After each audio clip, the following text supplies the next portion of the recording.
Hello दोस्तों, नमस्कार। मैं अमिताभ स्वागत करता हूं आपका स्मार्टफोन वाला यूट्यूब चैनल पर। आज मैं आपको सिखाऊंगा मेंसुरेशन। और मेंसुरेशन का आज मेरा पहला क्लास है और जिसमें आज मैं आपके बेसिक कॉन्सेप्ट क्लियर कराऊंगा। और आज कराऊंगा मैं आपको आयत, जिसमें मेंसुरेशन में मेरी 5-6 क्लास होंगी और जिसमें मैं आपके ये सभी जो लिख रहे हैं इनको सभी को क्लियर कराऊंगा। पहले नंबर आयत, उसके बाद कराऊंगा आपको वर्ग, उसके बाद कराऊंगा त्रिभुज, उसके बाद कराऊंगा वृत्त। आज हम पढ़ेंगे वृत्त के बारे में, आयत के बारे में। आयत के ऊपर जितने भी सवाल बनते हैं उनको हल करना। सबसे पहले आयत का आपको फॉर्मूला आना चाहिए। मेन चीज़ जो इन सवालों में जो रोल प्ले करता है वो करता है फार्मूला।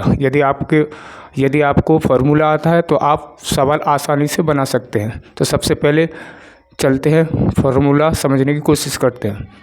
यह एक आयत है। क्या है यह? एक आयत। आयत में आपको मालूम होगा क्या होता है। आयत में लंबाई और चौड़ाई होती है। लंबाई किसे कहते हैं, चौड़ाई किसे कहते हैं। ये आयत की क्या होती है? ये क्या है? एक आयत। क्या है ये? आयत। आयत की ये जो साइड होती है, यानी साइड यानी भुजा, इसे बोलते हैं लंबाई। क्या बोलते हैं? लंबाई। और इसको बोलते हैं क्या? चौड़ाई। इसको बोलते हैं चौड़ाई। लंबाई को जो दर्शाते हैं उस सिंबल को है एल। जो चौड़ाई को जो दर्शाते हैं सिंबल में वो है बी। आयत में आयत का जो प्रत्येक जो कोण है कितने डिग्री का बनता है? 90 डिग्री का। हर एक कोण कितने का बनेगा? 90 डिग्री का। कितने का? 90 अंश का। ये भी 90 का और ये भी 90 का और ये भी 90 अंश। इसकी जो साइड होती हैं आपस में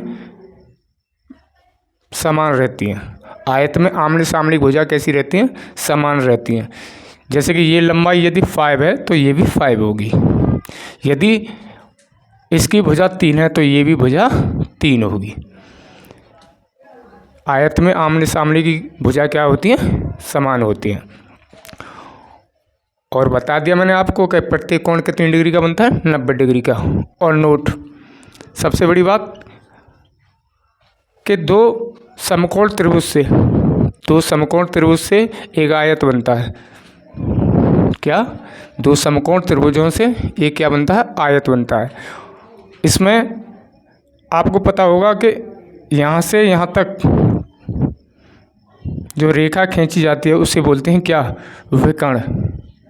क्या बोलते हैं उसे? विकर्ण। और इधर से भी विकर्ण होता है। ये विकर्ण आपस में क्या होते हैं? बराबर रहते हैं। ये विकर्ण कैसे रहते हैं आपस में? बराबर। अच्छा, इस पर अब भुजा आपको बता दी मैंने क्या होती है। भुजा होती है इसकी लंबाई और चौड़ाई।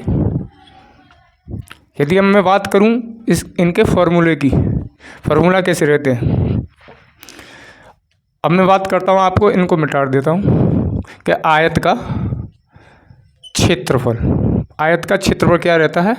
लंबाई गुणा चौड़ाई। क्या? लंबाई गुणा चौड़ाई। ये लंबाई और ये चौड़ाई आपस में क्या हो जाती है? गुणा। ये क्या निकल के आता है? क्षेत्रफल। यदि कोई भुजा, यदि लंबाई में आपको दे दूं 5 और चौड़ाई दे दूं 3, अब मैं पूछूं आपको कि आयत का क्षेत्रफल क्या होगा, तो आप बताओगे कि लंबाई कितना है? 5, चौड़ाई कितना है? 3। आपस में गुणा कर देना और कह देना 15। कितना हो गया? 15। यह है सिंपल कॉन्सेप्ट। अब बात करते हैं हम कि आयत का परिमाप। आयत का परिमाप। परिमाप क्या होता है? परिमाप होता है इन ये साइड और ये साइड यानी चारों तरफ को जोड़ देते हैं। परिमाप साधारण बात में जो इन चारों ये जो साइड है इनको जोड़ देते हैं। जैसे कि इसमें आप पता करो कि लंबाई क्या है, 2 बार है, एक लंबाई और एक लंबाई, 2 लंबाई हो गया। और चौड़ाई कितना है, 2, क्यों समान है तो 2 इसमें चौड़ाई है। तो इसका जो परिमाप होगा ये होगा 2l प्लस के b। परिमाप क्या है आयत का, 2 कोष्ठक में l प्लस के b। यदि मैं आपको दूँ यही भुजा दे दी मैंने, अब बताइए इसका परिमाप क्या होगा, तो आप बोलना 2l कितना है 5 प्लस b कितना है 3, तो परिमाप कितना हो जाएगा, ये दोनों कितना जुड़ के कितना हुआ 8, कितना हो गया 8 दूनी 16। हम कह सकते हैं आसानी से इसका परिमाप कितना हो गया 16।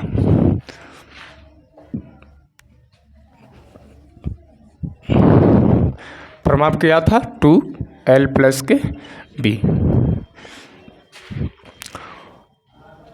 और सबसे मेन बात इसमें यह है कि इसका जो हमेशा जो क्षेत्रफल निकलेगा आयत में वो हमेशा स्क्वायर में निकलता है, या तो वो सेंटीमीटर स्क्वायर हो सकता है, या फिर वो मीटर स्क्वायर हो सकता है, या वो किलोमीटर स्क्वायर हो सकता है, कुछ भी हो सकता है। और इसका जो आयत का जो विकर्ण होता है ये जो विकर्ण होता है इसका क्या फॉर्मूला है, आयत का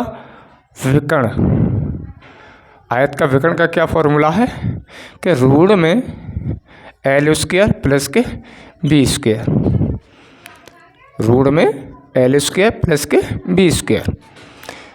मैं इन्हीं साइडों को उठा लेता हूँ, मैं पूछूंगा अब आयत का विकर्ण बताइए आप कैसे निकालोगे कि भैया ऋण l कितना इसमें 5, तो 5 का स्क्वायर प्लस b कितना चौड़ाई 3, तो 3 का स्क्वायर, ऋण लगा लिया। 5 का वर्ग कितना हो गया 25 प्लस 3 का वर्ग कितना हो गया 9, ऋण में कितना हो गया ये 25 और 9 34, ऋण 34।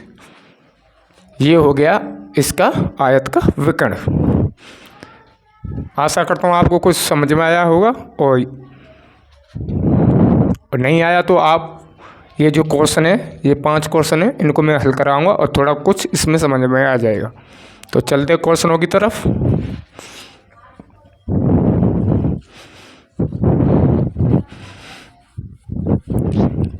पहला क्वेश्चन ये है, देखें, एक आयत की लंबाई इसकी चौड़ाई से 3 गुनी है। यदि इसका परिमाप 80 मीटर है तो इसका क्षेत्रफल ज्ञात करना है। ऐसे सवालों में सबसे पहले आप अपनी तरफ से एक आयत बना लो, और जैसे जैसे ये कहता जाए ऐसे ऐसे इसमें लिखते जाओ। ये कह रहा है सबसे पहले एक आयत की लंबाई, क्या कह रहा है, ये लंबाई की बात कर रहा है। एक आयत की जो लंबाई है, इस आयत की जो लंबाई है इसकी चौड़ाई से, किसकी चौड़ाई से, वो बात कर रहा है आयत की बात। इसकी जो लंबाई है इसकी चौड़ाई से 3 गुनी है। ये क्या है चौड़ाई और ये क्या है लंबाई। ये कह रहा है ये जो लंबाई है इसकी चौड़ाई से 3 गुनी है। लंबाई जो है इसकी चौड़ाई से कितना है 3 गुना। अब इनको कैसे समझेंगे आप, 3 गुना, 2 गुना, 4 गुना। आप फर्स्ट ऐसे लिख लो और सेकंड ऐसे लिख लो। बात कर रहा है पहले तो लिख लो L, जिसके बारे में बात करें V। अब बात कर रहा है ये लंबाई की, लंबाई इसकी चौड़ाई से, ये जो लंबाई है इसकी चौड़ाई से 3 गुनी है। 3 गुना जब भी होगा 1 से 3। मैंने मान ला कि जो मेरी चौड़ाई है वो x है। अब x से आपको बहुत डर लगता है, या फिर आप मान लो 1। यदि 1 मानोगे, यदि 3 गुना करोगे तो 1 का 3 गुना 3। तो मैं मानता हूँ x, मैंने चौड़ाई मानी x। इसकी जो लंबाई है आयत की, इसकी चौड़ाई से कितना, ये 3 गुना। यदि इसको मैं x मानूंगा तो ये जो लंबाई मेरी कितना हो जाएगा 3x हो जाएगा। x का गुना ही तो है, 3 गुना ही तो है। अच्छा, ये बात क्लियर होगी। फिर कह रहा है यदि इसका परिमाप 80 मीटर है। कितना? 80 मीटर। क्या है? आयत का परिमाप। अभी मैंने आपको बताया था कि आयत का जो परिमाप है उसका फॉर्मूला क्या है। मैंने बताया कि यदि आपको फॉर्मूला आता है तो आप अच्छी तरह से इन सवालों को आसानी से हल कर सकते हैं। सबसे पहले ये है कि इन फॉर्मूलों को आप याद करना, उसके बाद ये सवाल हल करना, बहुत इजी टाइप से हो जाएंगे। आयत का जो परिमाप है वो क्या है? वो है परिमाप, अभी बताया था 2l प्लस के b। आयत का परिमाप क्या है? 2 कोष्टक में l प्लस के b। अच्छा, परिमाप हमको कितना दे रखा है? 80 मीटर। 2l प्लस के v, ये हमारा परिमाप है और ये भी परिमाप है।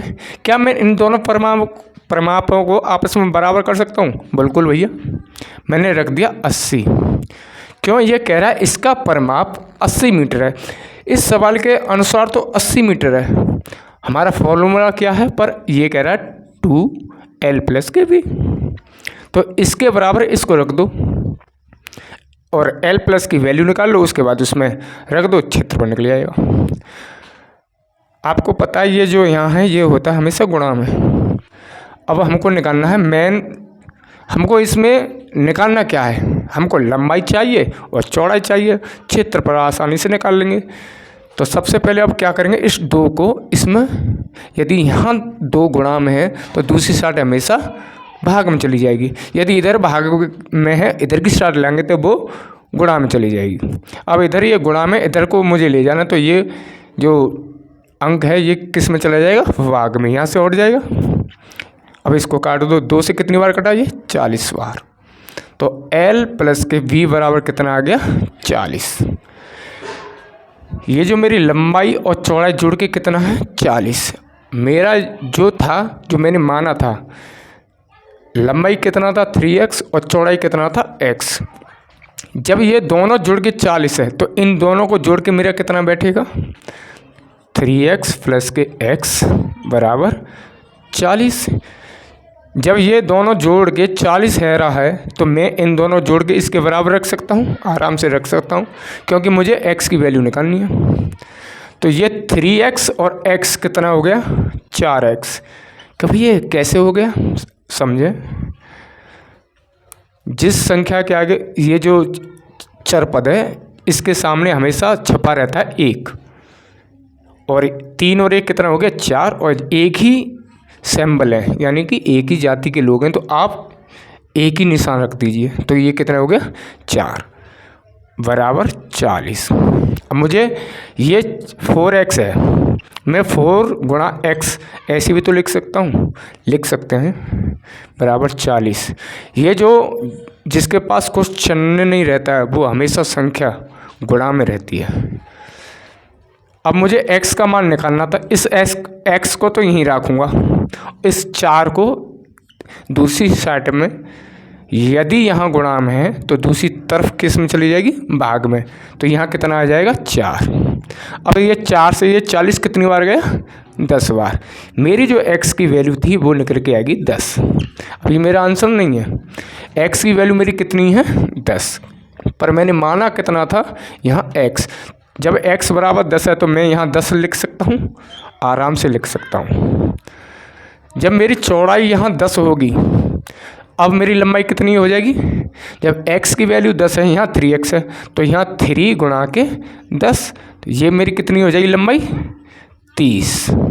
लंबाई मेरी कितनी होगी? 30, और चौड़ाई मेरी होगी 10। मैं आराम से कुछ भी निकाल सकता हूँ। पर पूछ क्या रहा है सवाल मेरा? इसका क्षेत्रफल पूछ रहा है। क्या पूछ रहा है? क्षेत्रफल। क्षेत्रफल रहता है l गुणा के b, और मेरे पास सब कुछ निकल के आएगा। l कितना है मेरा? 30, और b कितना है मेरा? 10 गुणा के 10। मेरा क्षेत्रफल कितना हो गया? 300। और इसमें जो मेन जो बात ध्यान रखनी है वो रखनी है, ये जो है ये मीटर में दे रखा है कि सेंटीमीटर में दे रखा है या फिर किलोमीटर में, उसी के हिसाब से हमको यहाँ रखना पड़ेगा। बात किस में चली थी? ये मीटर में, तो यहाँ कितना हो गया? मीटर। आशा करता हूँ आपको ये सवाल कुछ हद तक समझ में आया होगा। यदि नहीं आया हो तो आप दूसरा सवाल देख सकते हैं। इस सवाल को मैं मिटा दे रहा हूँ, आप दूसरा सवाल देखें।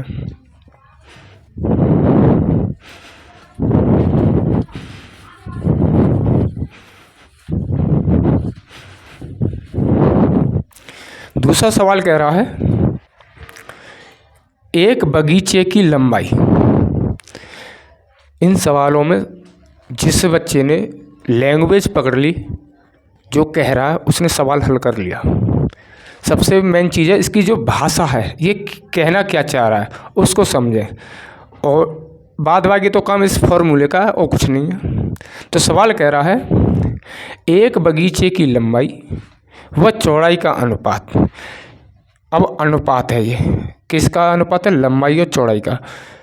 यहाँ कंडीशन फर्स्ट लिख लो, सेकंड लिख लो। किसकी बात कर रहा है? पहले लंबाई की, फिर चौड़ाई की बात कर रहा है। अनुपात उसने दे रखा है 2:1।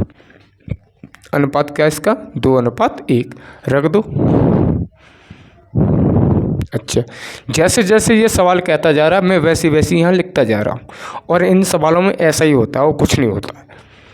यहाँ तक मैं पहुँच गया। फिर कह रहा है यदि बगीचे का परिमाप 60 मीटर है। फिर बात वो उसी परिमाप की है। कह क्या रहा है? ये परिमाप कितना है? 60 मीटर। इसने जो अनुपात बोला है 2:1। जब हम इनको हल करेंगे, इनमें x का जरूर मानना पड़ता है। या तो आप x मान लीजिए, या फिर आप r मानो, या कुछ भी मानो, क्योंकि उसकी जो वैल्यू निकालनी पड़ती है। सवाल बोल रहा था कि लंबाई और चौड़ाई का अनुपात 2:1 है, तो मैंने यहाँ लिख दिया 2x और x। यही चीज़ है और कुछ नहीं किया, बस ओनली 2:1 की जगह मैंने 2x और x रख दिया है। अब ये कह रहा परिमाप। ध्यान करो, अभी जो मैंने बताया था आपको, आयत का जो परिमाप है वो है 2 कोष्ठक में 2 × L + के B। या तो आप डायरेक्ट इसमें L + B की वैल्यू निकाल लें, परिमाप के बराबर परिमाप रख दें, या फिर इसके अकॉर्डिंग चलें।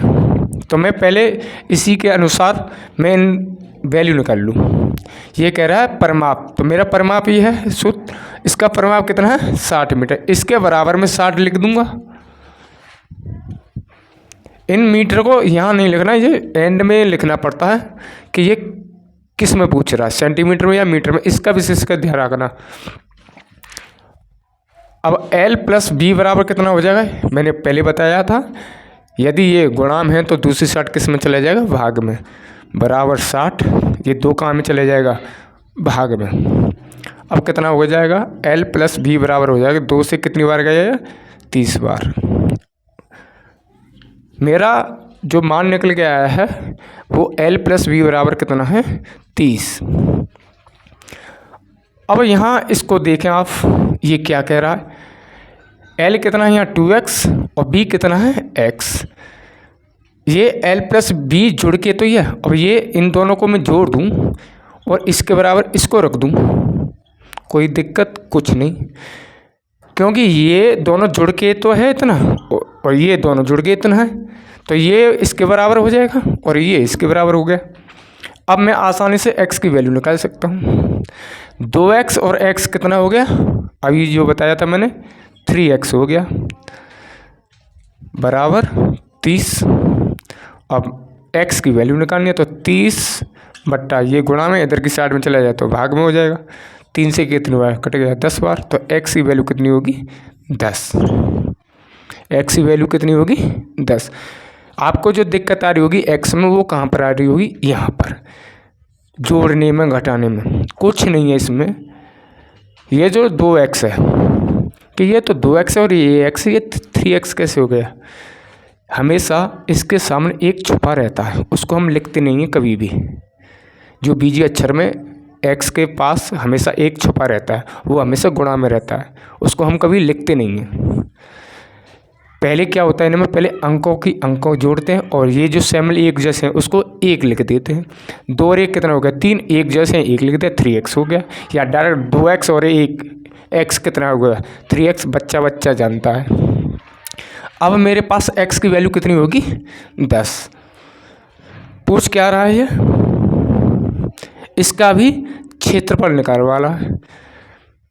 मेरी जब x बराबर 10 है तो मैं x की जगह यहाँ 10 लिख दूंगा तो मेरी क्या निकल के आ जाएगी चौड़ाई। अब जब x बराबर 10 है तो 2x बराबर कितना हो जाएगी 2 गुणा के 10, ये निकल के आ जाएगी 20।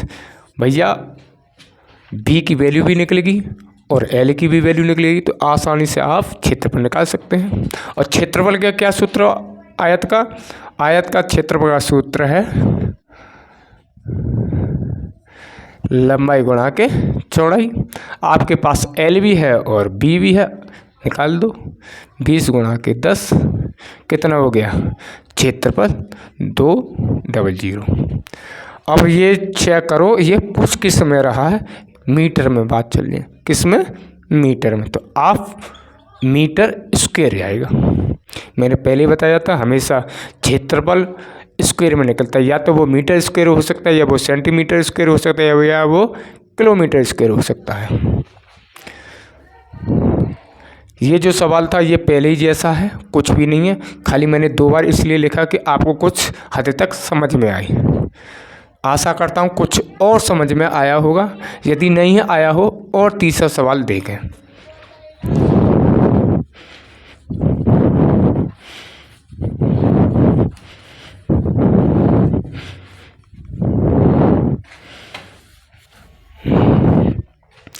आइए चलते हैं तीसरे सवाल की तरफ। तीसरा सवाल कह रहा है किसी आयत का परिमाप।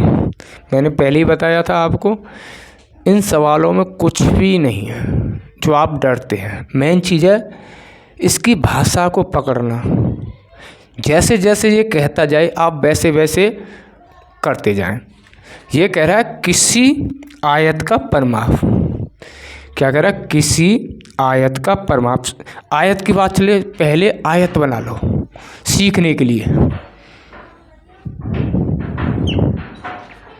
किसी आयत का परिमाप, जैसे ही इसने आयत बोला और परिमाप की बात करी तो तुरंत हमको समझ जाना चाहिए परिमाप क्या होता है आयत का, कि 2 कोष्टक में L प्लस के B। कितना दे रखा है उसने 28। इस परिमाप के सामने तुरंत 28 लिख दो। अब मुझे L और B ये पता पड़ जाएगी, L प्लस के B। अब ये 2 गुणा में इधर की साइड में जाएगा तो काय में चला जाएगा, भाग में। कितनी बार गया कटा 14 बार, तो L प्लस के B बराबर कितना आ गया 14। अब ये हल नहीं हुआ, पर ये क्या कह रहा है, यदि एक भुजा 4 सेंटीमीटर है, हमारी जो मिलके दोनों हैं 14 है, ये कह रहा है एक भुजा 4 है, तो इसकी अन्य भुजा क्या होगी। आयत में अन्य भुजा की बात कर रहा तो आपको मालूम है 2 ही रहती है, लंबाई और चौड़ाई। अब हमारे पास एक भुजा तो 4 दे रखी है, अब हमको ये नहीं पता ये लंबाई है या चौड़ाई है। एक भुजा कन्फर्म है और दूसरी हमको भुजा निकालनी है, पर मिलके हमारी जो दोनों भुजाएं वो 14 है। दोनों जो मिलके हमारी जो भुजाएं हैं वो 14 है और ये कह रहा है एक 4 है। या तो ये लंबाई हो सकती है या फिर ये चौड़ाई हो सकती है। और सबसे मेन चीज़ है, इसी को ध्यान रखना है कि लंबाई कौन सी है और चौड़ाई कौन सी है। जब दोनों जुड़ के 14 है और एक 4 है तो दूसरी क्या होगी। मैंने रखा B की तरफ 4 और L निकालूंगा तो 14, तो L बराबर 14 माइनस 4, तो L बराबर कितना हो जाएगा 10। मैंने B की ही जगह ही 4 क्यों रखा, आपके दिमाग में ये आना चाहिए कि मैंने B की ही पास 4 क्यों रखा। L बराबर 10 आ गई और A कहेगी, जब L बराबर 10 है तो B बराबर जाहिर सी बात है वो 4 होगा, क्योंकि दोनों ही L और प्लस B जुड़ के कितना है 14। अब मेरे पास L बराबर 10 हो गया और B बराबर 4 हो गया। एक भुजा तो हमारी 4 थी, दूसरी भुजा कितनी होगी 10। अब मैं इसी में पूछ लूँ आपको इसका क्षेत्रफल क्या होगा, तो आप कह दोगे L गुणा के B, यानी कि 10 गुणा के 4 बराबर 40। अब आपके भेजा में ये पेच हो रहा होगा कि ये B की जगह ही 4 क्यों रखा। मैं आपको बता दूँ, हमेशा चौड़ाई से बड़ी लंबाई रहती है। आपको मालूम होगा कि चौड़ाई हमेशा लंबाई से छोटी रहेगी। जब दोनों मिलके 14 था और उसने 1 दे दी 4, अब 4 से वैल्यू बड़ी होगी, कोई ना कोई जो भुजा होगी वो 4 से बड़ी होगी और 14 से छोटी होगी। तो मैं तुरंत समझ गया था ये चौड़ा ही है, क्यों इससे जो बड़ी आएगी वो लंबा ही आएगी, जो लंबाई चौड़ाई से हमेशा बड़ी रहती है। तो मैंने तब रखा ये B की तरफ 4। तो आपको ये समझ में आ गया होगा कि नहीं आया। इसी में कई प्रकार के टाइप बन जाएंगे। इसी में मेन चीज़ है बेस आना। ट्रिकी फिरकी ये तो कुछ नहीं है, यदि आपका बेस क्लियर है तो आप स्पीड जितनी अभ्यास करोगे ट्रिक तो ऑटोमेटिकली बन जाएगी। मैंने आज तक कोई भी सवाल ट्रिक ते नहीं किया, ओनली बेस पुख्ता है, नींव पुख्ता है तो आप आसानी से हर एक सवाल कर जाओगे। जब नींव ही खराब है और ऊपर की बात करो आप गिरोगे तुरंत ही। गणित हमेशा रिवीजन मांगता है, आपको अच्छी तरह से मालूम है। ट्रिकी आज याद है कल याद नहीं है। यदि बेस पुख्ता है तो कभी भी सोते टाइम कभी भी किसी को कुछ भी पूछ लो आसानी से बता दोगे। चलिए आप चौथे सवाल की तरफ। चौथा सवाल क्या कह रहा है। चौथा सवाल कह रहा है किसी आयत की लंबाई तथा परिमिति। ये परिमिति क्या आ गई, किसी आयत की लंबाई तथा परिमिति का अनुपात 5:16 के अनुपात में है, यानी कि 5:16 है। क्या बात कह रहा है, जैसे जैसे ये कहता जाए वैसे वैसे काम करो। ये कह रहा है किसी आयत, पहले पुट क्या बोला इसने आयत, तो आयत लिखो और आयत तुरंत बना दो। जब आप बिल्कुल अच्छी तरह से सीख जाओगे तो इसकी ज़रूरत नहीं पड़ेगी कुछ भी, पर हमको तो पहले सीखना है, तो हम तो यहाँ सीखने आए पहले। इसने बात करी आयत की, मैंने आयत तुरंत बना दिया। फिर बोला ये लंबाई तथा परिमिति। परिमिति परिमाप को ही बोलते हैं, किसको बोलते हैं, परिमाप को। इसका जो लंबाई और परिमाप का जो रेशियो है वो 5:16 है। तो मैं यहाँ लिखूँगा लंबाई रेशियो परिमाप, यानी परिमिति। लंबाई कितनी है 5x। आप अच्छी तरह से जानते हैं ये x क्यों लगाना पड़ता है, क्योंकि अनुपात को हटाने के लिए यदि किसी भी संख्या मान वैल्यू निकालनी तो x जरूर लगानी, या तो x लगाएं या r लगाएं, कुछ भी लगाएं। मैं तो ज़्यादातर x लगाता हूँ। 16 क्या है परिमिति, तो 16x। बस यहाँ तक काम खत्म। आगे बढ़े, के अनुपात में सामने लिख दी अनुपात में, तो उनकी लंबाई व चौड़ाई का अनुपात क्या होगा। अब क्या कह रहा है, लंबाई और चौड़ाई का अनुपात क्या होगा। लंबाई और परिमिति का तो ये है, अब पूछ रहा है वो लंबाई और चौड़ाई का अनुपात होगा। अब हमको चौड़ाई, लंबाई तो मालूम है पर चौड़ाई नहीं मालूम, तो चौड़ाई कैसे निकलेगी देखो। ये 5x है, इसको अभी रहने दो। परिमिति कितना है 16x। परिमिति मतलब परिमाप, तो परिमाप कितना रहता है 2l + के b। इस 16 को इसके बराबर रख दूं, रख दिया।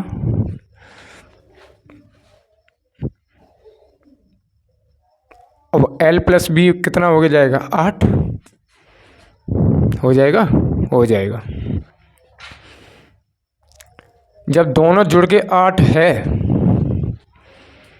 और लंबाई मेरे पास 5 है, मेरे पास लंबाई 5 है और दोनों मिल के 8 है, तो चौड़ाई कितनी हो जाएगी? इतनी सी बात तो मालूम होगी। मालूम है लंबाई 5 है और दोनों जुड़ के 8 है, लंबाई और चौड़ाई। अब मैं पूछूंगा चौड़ाई कितनी होगी?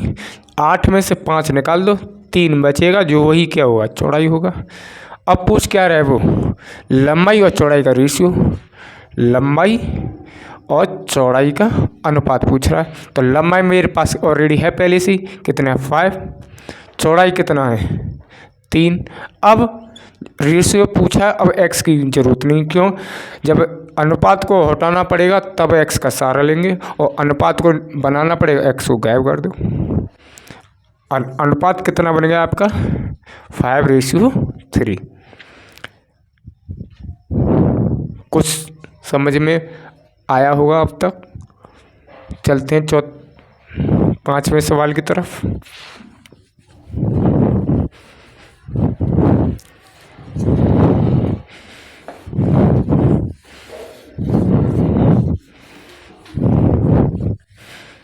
पांचवा सवाल देखें क्या कह रहा है। किसी आयत की चौड़ाई उसकी लंबाई से 1 कम है, सेम जो दूसरा सवाल कराया था, तथा इसका परिमाप, वही फिर परिमाप की बात, 14 सेंटीमीटर है, तो इसका आयत का क्षेत्रफल ज्ञात करें। जैसे सवाल बोले वैसे स्टार्ट कर दें। सवाल बोल रहा है किसी आयत की चौड़ाई, आयत की बात करें, ऑलरेडी मैंने पहले से बना रखा है। इसकी जो चौड़ाई लंबाई से 1 कम है। पहले सवाल में क्या था? अधिक, अब बात कर रहा है कम की। किसी आयत की जो चौड़ाई है, ये जो चौड़ाई है उसकी लंबाई से, ये जो चौड़ाई इसकी लंबाई से, ये जो चौड़ाई इसकी लंबाई से 1 कम है। लंबाई से 1 कम है, चौड़ाई वो तो रहेगी। मैंने पहले ही बताया था चौड़ाई हमेशा कम रहती है और लंबाई बड़ी रहती है। तो कितना कम बोल रहा है? 1। किससे? चौड़ाई से, चौड़ाई उसकी लंबाई से, लंबाई से चौड़ाई है वो 1 कम है। यदि लंबाई को मैं 2 मान लूँ, यदि अब चौड़ाई कितनी हो जाएगी? 1। देखना अब 1 कम होगी, या फिर इसको मान लो आप 4 और इसको मानना पड़ेगा और आपको फिर 3। क्यों? इसकी जो चौड़ाई, ये जो चौड़ाई है लंबाई से, लंबाई से 1 कम है होगी, तथा इसका परिमाप 14 सेंटीमीटर है। परिमाप कितना है इसका? 14 सेंटीमीटर। आयत का परिमाप कितना है? जो सूत्र है 2l + b बराबर, परिमाप को रख दो 14, तो l + b बराबर कितना आ गया? 7। कितना आ गया? 7। और देख लो l और b जुड़ के भी कितना है? 7। ये भी 7। परिमाप, आयत का क्षेत्रफल ज्ञात करें, यानी कि आयत का क्षेत्र क्या रहता है? लंबाई गुणा चौड़ाई। तो l गुणा के b, तो l कितनी है? 7, वो 4, और b कितना है? 3। कितना हो गया? 12। आशा करता हूँ मैंने जो अब तक कुछ समझाया है, कुछ न कुछ आया ही होगा समझ में। यदि वीडियो आपको अच्छी लगी हो तो मेरे चैनल को सब्सक्राइब करें और लाइक करें। जय हिंद, जय भारत।